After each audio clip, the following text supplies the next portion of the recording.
मेरे पति की जेब में औरत वाली दवा। मेरे पति को कतर से आए कई महीने हो गए थे। उनके सामान में अभी भी कुछ चीज़ें ऐसी पड़ी थीं जिन्हें मैंने खोलकर नहीं देखा था। फिर उन्होंने खुद ही अपना सामान बाहर निकालकर अलमारी में सेट करना शुरू कर दिया। मैंने कुछ चीज़ें अपनी नंदों को भी दे दी थीं जो शादीशुदा थीं। बाकी उनके बच्चे वगैरह के लिए मेरे पास ज़्यादा कुछ नहीं बचा था। दिन में बैठी यही सोच रही थी कि अनूप को कतर से आए तो सभी के लिए कुछ न कुछ लेकर आए हैं, जबकि मेरे लिए उन्होंने सोने की अंगूठी तक नहीं लाई। इस बात का मुझे बहुत दुख था। मेरे दिल को यही गम खाए जा रहा था। फिर ना जाने क्या सोचकर मैंने अनूप के सामान की तलाशी लेना शुरू कर दिया। मुझे उनकी दवाइयों वाले डिब्बे से कुछ पीले रंग की एक पैकेट मिला। उस डिब्बे के ऊपर एक लड़की की फोटो बनी हुई थी। फोटो कुछ ऐसी थी कि उससे साफ पता होता था कि उस डिब्बे में जो दवाई है वह मर्दों के लिए नहीं है बल्कि औरतों के लिए है। मुझे कुछ शक हुआ। फिर मैंने सोचा कि शायद मम्मी जी के लिए लाए हैं। मैंने मम्मी जी को यह डिब्बा दिखाया तो कहने लगी, बेटी मैं इस बुढ़ापे में ऐसी दवा खाकर क्या करूंगी। यह तो लगता है कि खूबसूरती बढ़ाने की कोई दवाई है। शायद यह चेहरे पर लगाने की होगी।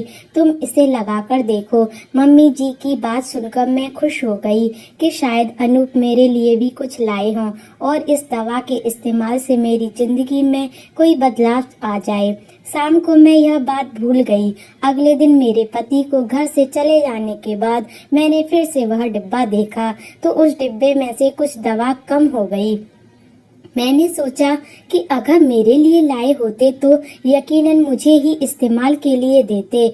मैं वैसे ही परेशान हो रही थी। उनसे पूछकर अपना दिल जलाने वाली बात से मैंने उस डब्बे को वहीं रख दिया। मगर कहते हैं कि इंसान के दिल में जब कोई परेशानी होती है तो वह किसी न किसी से जरूर कहता है। हमारे घर में भी एक काम वाली आती थी जिसका नाम कविता था। बूढ़ी नहीं थी और ना अनपढ़ थी बल्कि जवान और पढ़ी लिखी थी। उससे बात करके अच्छा लगता था। उसने ग्रेजुएशन की हुई थी, इसी वजह से मैं उसे खूब बातचीत कर लेती थी। यह भी मुझसे बहुत अच्छी अच्छी बातें कर लिया करती थी और मुझे अपनी राय भी दिया करती थी। बड़े बड़े बंगले में काम करती थी। बड़ी बड़ी मैडम के यहाँ इसका आना जाना था तो मुझे भी अच्छी खासी इससे जानकारी मिल जाती थी। उस दिन भी कविता आई तो मैंने अपने आप बीती उसके सामने ले बैठी। कविता मेरी बात तो सुनो। मेरा पति का कतर से मेरे लिए कुछ भी नहीं लाया। तुम ही कहो उसकी क्या वजह हो सकती है। मैंने हमेशा की तरह कविता से राय मांगी। उसने भी अपनी समस्या अपनी राय देते हुए कहा, मुझे लगता है दीदी कि यह दवा साहब किसी दूसरी औरत के लिए लाए होंगे। अगर यह औरतों के इस्तेमाल की दवा है तो आपको दे देते। मम्मी जी को भी नहीं दी तो यकीनन किसी दूसरी औरत के लिए होगी और वह औरत उनकी दूसरी बीवी भी हो सकती है। कविता के इतने तेज तीखे तजुर्बे ने तो मेरा दिमाग घुमा कर रख दिया। कविता, यह तुम क्या कह रही हो? मेरा पति दूसरी शादी क्यों करेगा? देख नहीं रही हो हमारे घर की समस्याएं कैसी हैं? उन समस्याओं में क्या मेरा पति दूसरी बीवी रख सकता है? हमारी रोजी रोटी नहीं होती और तुम क्या बातें कर रही हो? मैं उस पर नाराज हो गई। दीदी, यही तो सोचने वाली बात है। कतर से आए हैं, इतना पैसा कहाँ गया? घर की समस्याएं क्यों नहीं खत्म हो रही हैं? अब तो काम वाली भी रख दिए हैं। लेकिन आपको ज्यादातर घर के काम खुद ही करना पड़ता है। सोचो दीदी, जरूर कोई ना कोई बात होगी। आपके पति ने आपको तो फिर भी नहीं दिया। उन्होंने कहीं तो पैसे खर्च किए होंगे ना। कविता की बात पर मैं भी सोच में पड़ गई। जाहिर है मेरी जगह किसी और ने ले ली होगी। मैंने दिल में सोचा, मगर इतनी जल्दी मैं अपने पति के बारे में कोई बात कह नहीं सकती थी क्योंकि हमारी बरसों की मोहब्बत थी। दोनों के बीच मिसअंडरस्टैंडिंग बहुत अच्छा था। अजीब सा लग रहा था। तब मैंने कविता से कहा कि खुद से बातें करने की बजाय अब अच्छा है तुम किसी नर्स को यह दवा दिखा दो और फिर उससे राय ले लो। यह किसके लिए इस्तेमाल की जाती है? कविता को मैंने दवा देकर ज्यादा दूर नहीं भेज सकती थी, क्योंकि उससे ज्यादा दूर भेजती अगर अनूप घर आ जाते तो वह मुझ पर ही गुस्सा हो जाते। हमारे पड़ोस में एक नर्स रहती थी। मैंने कविता को ही वह दवा देकर उस नर्स के पास भेजा। कहा कि मुझे उसके बारे में कुछ मालूमात चाहिए। कविता फौरन चली गई। 1 घंटे बाद वापस आई तो उसका चेहरा थोड़ा सा बुझा हुआ था। क्या हुआ कविता, सब ठीक तो है ना? मैंने डरते डरते पूछा। हाँ दीदी, ठीक तो है, लेकिन उस नर्स ने जो बताया वह सुनकर मैं परेशान हो गई। कविता ने बड़ी बेबसी सी शक्ल बनाकर कहा। क्या कहा नर्स ने? अब मुझे भी बेचैनी हो रही थी। दीदी, उन्होंने कहा कि यह दवा तो बाहर की औरतें इस्तेमाल करती हैं। उसे इस्तेमाल करने से चेहरे और मुंह से खुशबू आती है और वह बड़ी दिल लुभाने वाली खूबसूरत खुशबू होती है। उसे कोई भी औरत इस्तेमाल करे तो वह अपने पति की महबूबा हो जाती है। कविता की बात सुनकर मेरा रहा सहा हौसला भी जाता रहा, मगर उस बात पर सोचना भी फिलहाल बेकार था। हमारे घर की स्थिति ऐसी नहीं थी कि मैं अपने पति से लड़ाई झगड़ा करके उन बातों को अपने सिर पर सवार करती। सो मैंने उस बात को अपने दिल से लगा लिया, मगर शक एक बार इंसान के दिमाग में घुस जाता है तो फिर उसे निकालना मुश्किल हो जाता है। अब मुझे अपने पति पर शक रहता था। मेरा तो चैन सुकून लुट गया था। मैं हर वक्त उसे सबकी नजरों से देखती थी। बार बार बातों बातों में पूछने की कोशिश करती थी कि कहीं न उनका दूसरी शादी का इरादा तो नहीं है, जिस पर वह अक्सर मुझसे झूठ जाते थे। दिन की बात है, मैंने कविता को दिन में एक और काम बताया। अनूप के ऑफिस चले जाने के बाद मैंने उसकी जिम्मेदारी लगाई कि वह उनका पीछा करे और वह जहाँ जाते हों, जिस घर में भी जाएं, मुझे उसकी पूरी जानकारी बताए। कविता को इस दिन मैंने कोई काम ना करने दिया। घर के सारे काम खुद निपटा लिए। शाम के तकरीबन 3-4 कविता घर पर आई हुई थी। आज भी उसका चेहरा उतरा हुआ था। जैसे देखते ही मेरे दिमाग से खतरे की घंटी बजने लगी। मेरे पूछने पर कविता ने दिल हिला देने वाली खबर दी। कहने लगी कि मैंने अनूप साहब का सुबह सुबह पीछा किया।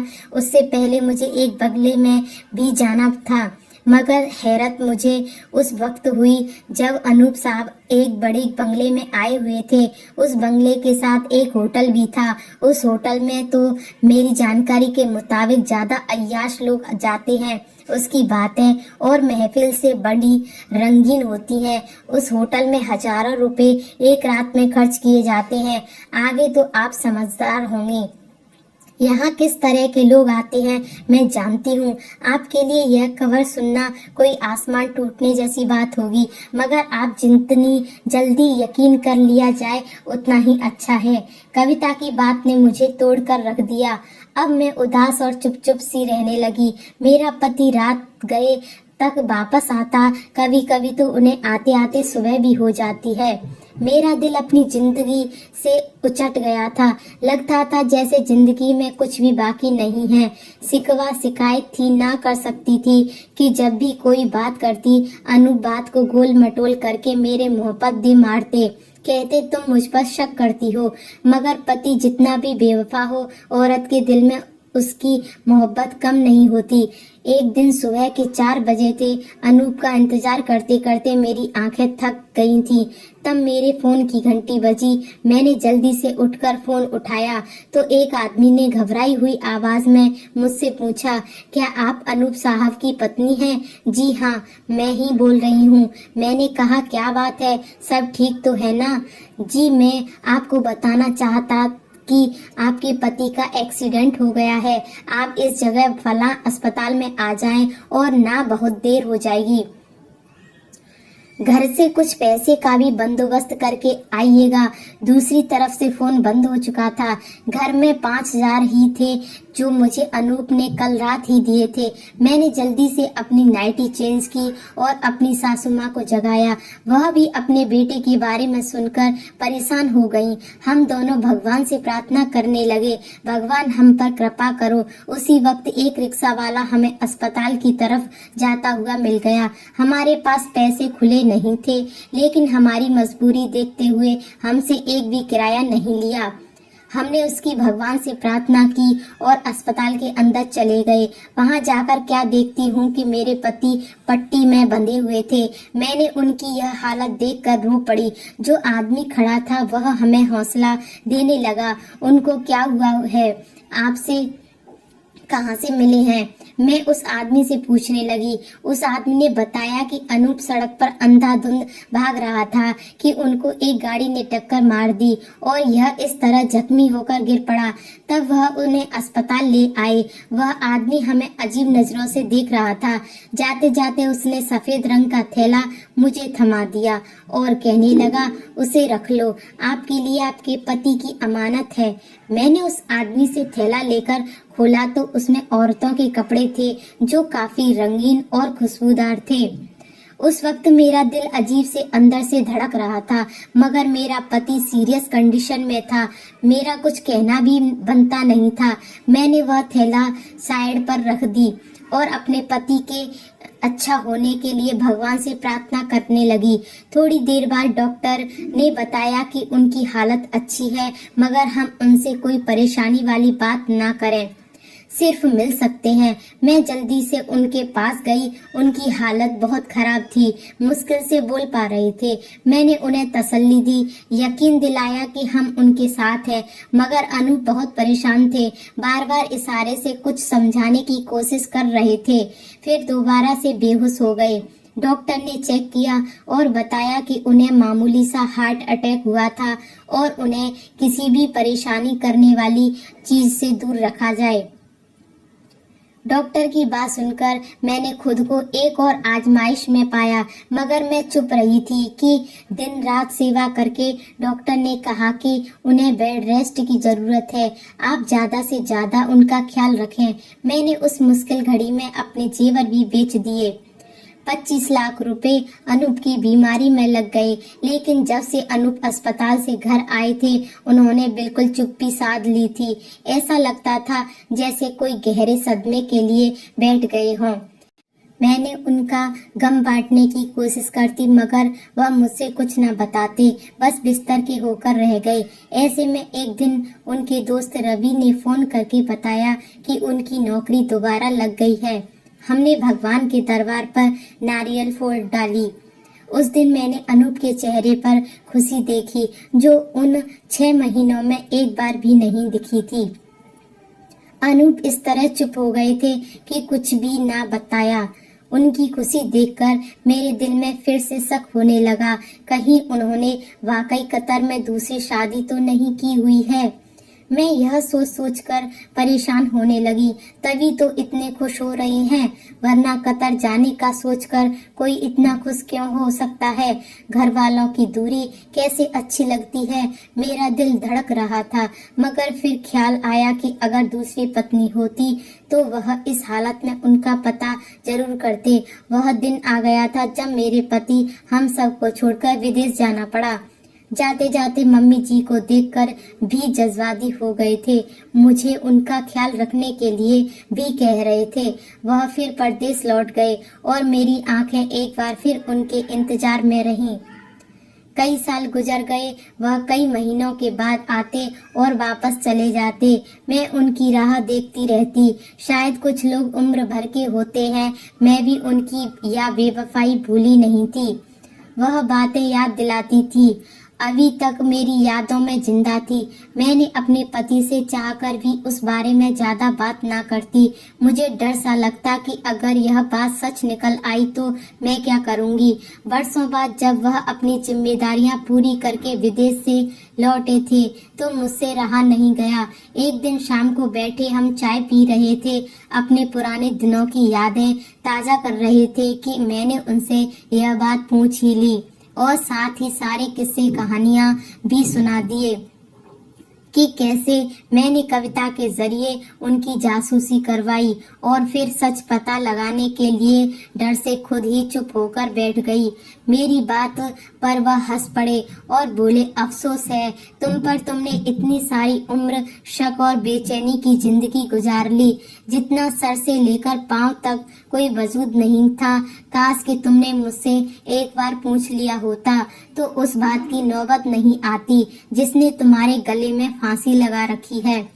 उनकी बातें सुनकर मेरे दिल को कुछ हौसला सा हुआ, मगर अब दिल में पहले जैसे जज्बात नहीं रहे थे। फिर अनूप बताने लगे, जब मैं कतर से बेरोजगारी होकर अपने वतन आया तो मेरे दिल में एक ही ख्वाब था कि मैं कैसे तुम्हारी वफा पर पूरा उतरूंगा, अम्मा जी की इलाज कैसे पूरा होगा और फिर तुम जिस तरह जिंदगी की प्रार्थनाएं करती थी उसके बाद गरीबी की जिंदगी कबूल करना तुम्हारे लिए कितना मुश्किल होगा।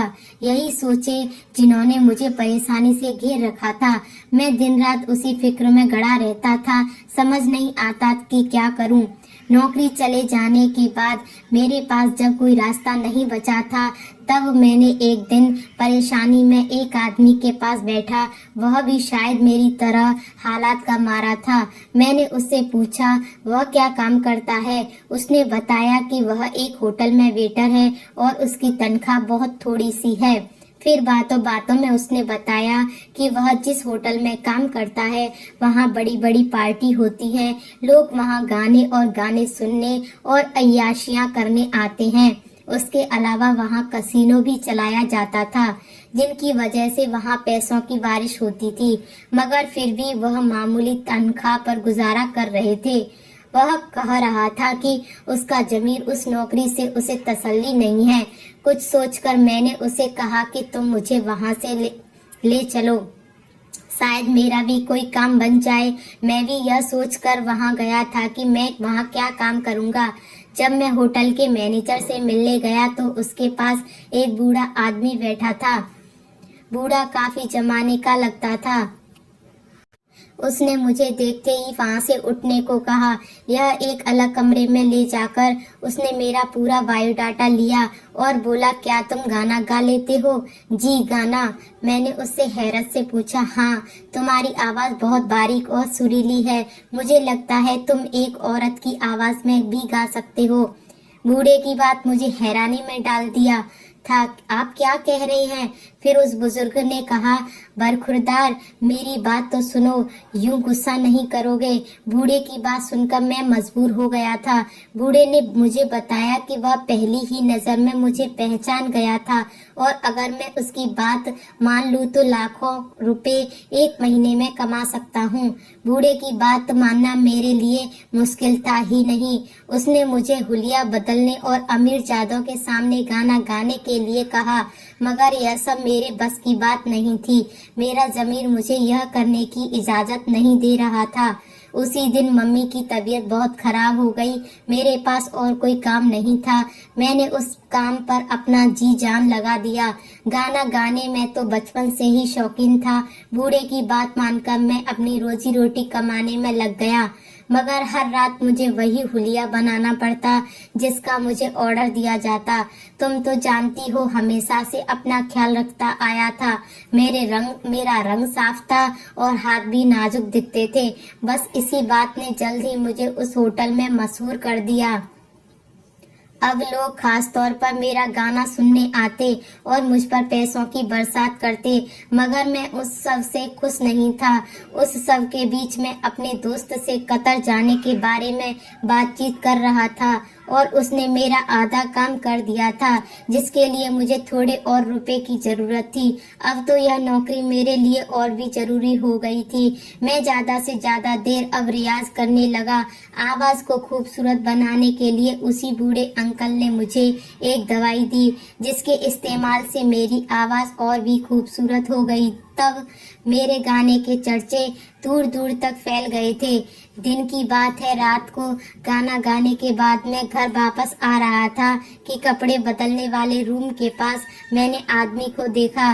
शायद वह मेरा इंतजार कर रहा था। उनको पता था कि मैं यही चाहकर अपने कपड़े बदल देता हूँ, या उन्होंने मुझे कहीं आते जाते देखा होगा। मैं उन लोगों के तेवर समझ गया था, मगर मैं वहाँ पर अपनी मर्दानगी का सबूत नहीं देना चाहता था। वहाँ से जल्दी से खिसक गया। सोच लिया कि घर में या रास्ते में कहीं भी कपड़े बदल कर लूंगा, मगर उन लोगों ने मेरा पीछा करना शुरू कर दिया। और तो औरत के कपड़ों में चिल्लाना मुझसे मुश्किल हो रहा था। पहले तो मैं होटल में एक ही जगह पर खड़ा होकर गाना गाता था, मगर आज उसने कपड़े में मुझसे भागा नहीं जा रहा था। बहुत मुश्किल हो रहा था।